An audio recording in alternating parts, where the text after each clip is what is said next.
Hey,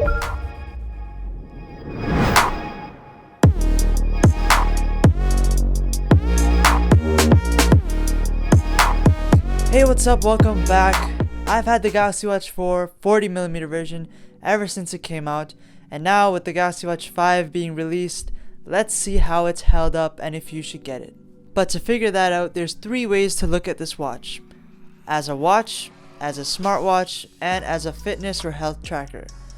And I've put timestamps in the video so that you can skip to either part wherever you want to go. So firstly, as a watch, it's great. They have a different squared off design this year with a flat display, 2 metal bands around the outside, and a main glossy black body. The flat display is also good because it's less likely to crack when you hit a corner, and the watch is comfortable to wear. But what isn't comfortable is the silicone bands that come with it. After a while it gets a little bit irritating and I just don't really like the feel of it. It also attracts some dust after some time and it's not the best, but luckily you can switch them out. But another good thing is the watch is 5 ATM and IP68 rated, which basically means it can go underwater up to 50 meters for 10 minutes. You can take this watch anywhere. You don't have to worry about rain or dust or anything like that. You're good. And most importantly, for a watch, you can tell the time. And you've got plenty of watch faces to do it too. Each watch face that comes with the watch, you can customize, change the colors, change the info that it shows, and it's pretty good. So as a watch, it's great. But what isn't great is its battery life. But more on that later because this is a smartwatch and not just a regular watch. But speaking of smartwatches, the Galaxy Watch 4 is packed with a lot of features that really make it a true Apple Watch competitor. With the Watch 4, Samsung is running their own version of Google's Wear OS, which basically looks exactly like the older Samsung watches, but now you have easy access to things like Google's Play Store and Google Maps. And that's good because there's no lag, there's no jitteriness, everything moving through the UI is very smooth. And with the Play Store, you get access to more apps that weren't on the Samsung Galaxy Store with the older watches. Widgets are with a swipe to the right, things like steps, your calendar, your heart rate, that can all be there. You can access the quick settings with a swipe down, all of the tiles and quick toggles, and then with a swipe up from the home screen, you have your apps. And with a swipe to the left from the home screen is all of your notifications that are coming. And it's very simple to use.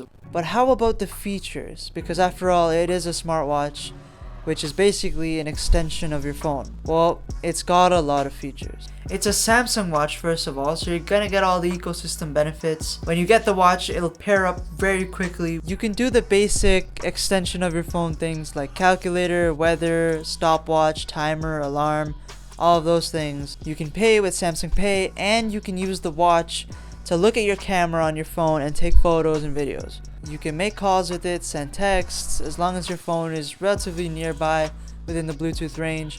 But if you have a Samsung account and a Samsung phone, what's really cool is that you can literally leave your phone at home, have the watch with you, and as long as your watch has internet or Wi-Fi, you can make calls and text because it links with the Samsung account. Now obviously, if you have the LTE version of the watch, it's much easier to do that because you're linked with your actual phone's provider. But this is cool because you can do it with any of the Watch 4s.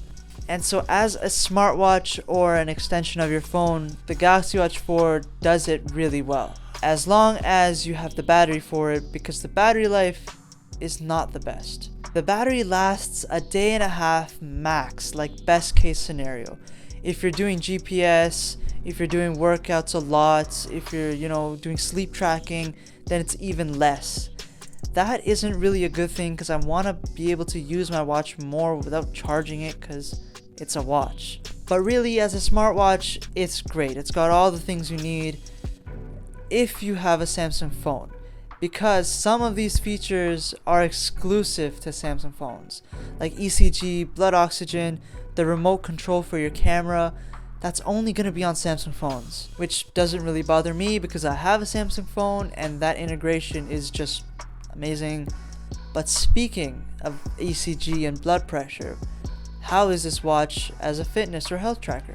With Samsung Health, you've got many different things that you can do, from heart rate to steps to tracking many different workouts. You've got body fat, skeletal mass, BMI. You've also got sleep tracking, which can let you know if you're snoring or not. And it gives you a score on how you slept with different information on the stages of sleep, like deep sleep, REM, light sleep, all of that stuff. And of course, you have ECG and blood pressure also.